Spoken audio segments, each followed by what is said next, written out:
A embaixada americana tem todas as informações. Então ele chega e pergunta: me dá as informações. O Bolsonaro é honesto? É honesto.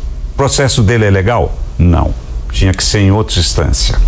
Então ele está defendendo o Bolsonaro por causa disso. Mas o senhor concorda com a atuação do deputado Eduardo Bolsonaro hoje nos Estados Unidos? Eu concordo dele ter ido para lá defender o pai dele, porque eu nunca vi um cidadão ser humilhado, um ex-presidente da República ser humilhado como o Bolsonaro está sendo humilhado.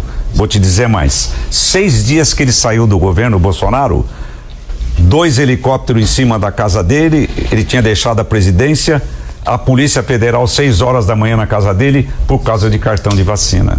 Então, quer dizer, ele não se conforma com isso. O pai dele está sendo perseguido, ele foi lá para defender o pai. Mas o senhor concorda com as consequências que isso está gerando para o país? Não acredito, ele pode estar se esforçando para isso, mas não acredito que essas ações do Brasil sejam por causa disso. Acredito que essas ações são por causa de Israel e Irã, da posição do governo apoiar o Irã e ser contra Israel. O povo de Israel fez muito pelo Brasil, emprega milhares de pessoas aqui com as suas indústrias, devemos muito a eles, e isso, o povo americano, nós sabemos que os Estados Unidos fazem tudo por Israel. E aí ele é contra Israel? É a favor do Irã? Mas o senhor acha que faz sentido ele buscar apoio de um governo em outro país para tentar combater uma situação que acontece aqui dentro, na justiça brasileira? Quem? Eduardo Bolsonaro. O Eduardo? Estou pensando do Trump. Não. Eu acho que ele tem que fazer de tudo para defender o pai dele. É muita humilhação que o pai dele passa. Eu nunca vi um cara ser humilhado como o Bolsonaro. Eu nunca vi.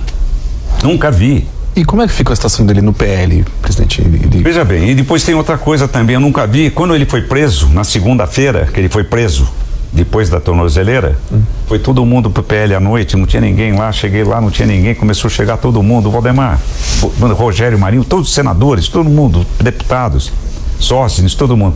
O que nós vamos fazer? Eu falei, olha, porque eu sou mais velho, você que é mais velho, o que nós vamos ter que fazer? O que você acha que nós temos que fazer? Eu falei, não sei, nós temos que pensar, porque eu nunca assisti isso na minha vida. Eu passei várias experiências na vida e nunca assisti isso em nenhum país do que está acontecendo aqui no Brasil. Difícil para nós, muito difícil para nós. E a situação dele no partido vai ficar como, do Eduardo? Nós estamos aguardando. Eu gostaria que ele fosse candidato a senador, e tem uma eleição garantida aqui em São Paulo. Estou torcendo para passar anistia. Uma campanha remota, presidente, lá nos Estados Unidos? Não, voltaria. Passar anistia. Não sabemos como a anistia vai acabar. Porque a gente está falando sobre a possibilidade de haver um novo processo no Supremo Tribunal Federal, neste caso, para apurar as condutas de Eduardo Bolsonaro e de Jair Bolsonaro em relação aos Estados Unidos, ou seja, o que poderia levar também à inelegibilidade do deputado Eduardo Bolsonaro. Pode ser. Queria voltar um pouco aqui para São Paulo. O senhor falou que aqui no governo quem escolhe se Tarcísio for à presidência da República é o candidato dele. Mas a gente tem opções aqui, por exemplo, do PSD, o caso do Felício Ramute, que é o vice hoje, o caso de Ricardo Nunes, que é do MDB e ficou um pouco polêmico aqui por conta do vice-prefeito. Alguns falam que ele não teria como continuar politicamente na cidade de São Paulo. Qual que é a opinião do senhor? O Ricardo seria um candidato forte. Eu acho que nós temos aí muita gente. Acho difícil o vice-governador, que é um homem decente, um homem decente, um homem de bem. Não vejo prestígio para ele sair. Nós temos o presidente da Assembleia, o André. Depende de quem. Se o Tarcísio for candidato a presidente, se ele quiser, ele elege o sucessor em São Paulo. Não sei quem ele vai escolher. Mas o PL, o senhor apoia quem ele escolher. Independente do partido, vão apoiar quem ele escolher. Vão apoiar quem ele escolher. Nós vamos apoiar quem ele escolher. Então, o PL aqui de São Paulo, presidente, tem alguns nomes problemáticos, né? O Eduardo Bolsonaro, com toda essa questão, a deputada Carla Zambelli, o senhor até outro dia, numa entrevista, disse que ela cometeu aí uma série de erros, enfim.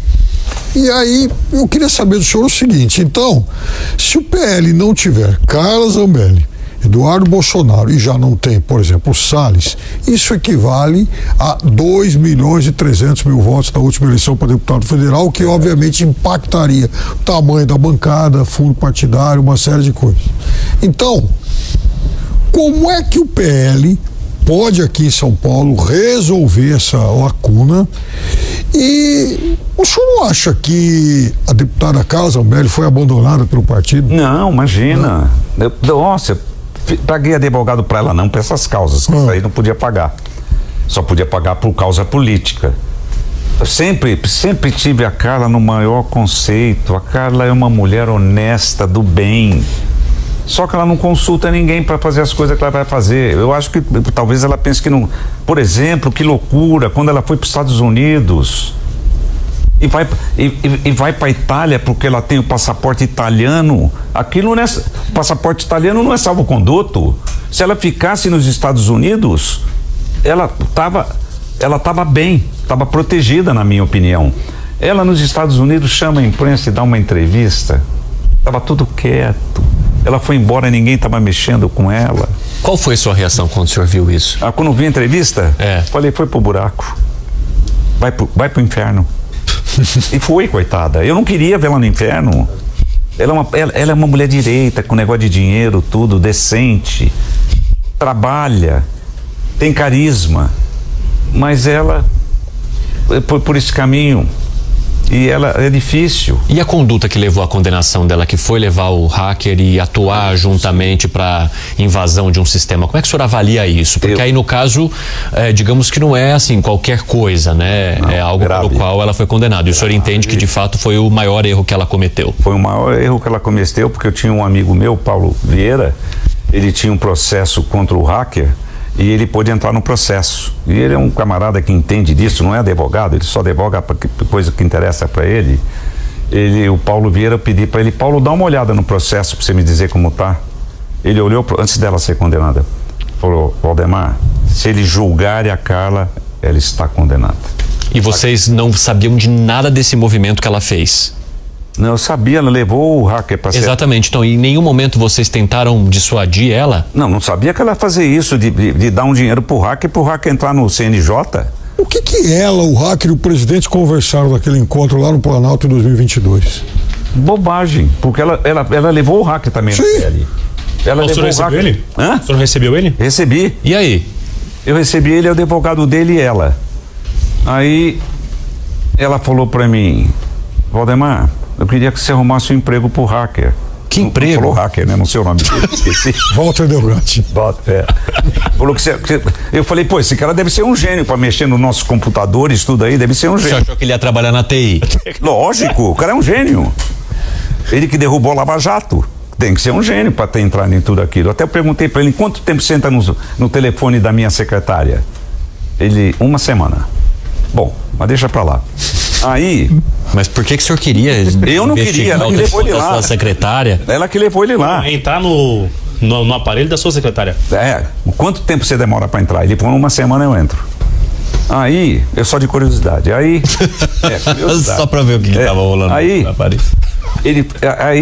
Ele falou, eu queria trabalhar aqui. Eu falei, mas você pode trabalhar? Ele falou, não, eu tô cumprindo pena. Mas o senhor pode admitir meu advogado, ele passa o dinheiro pra mim.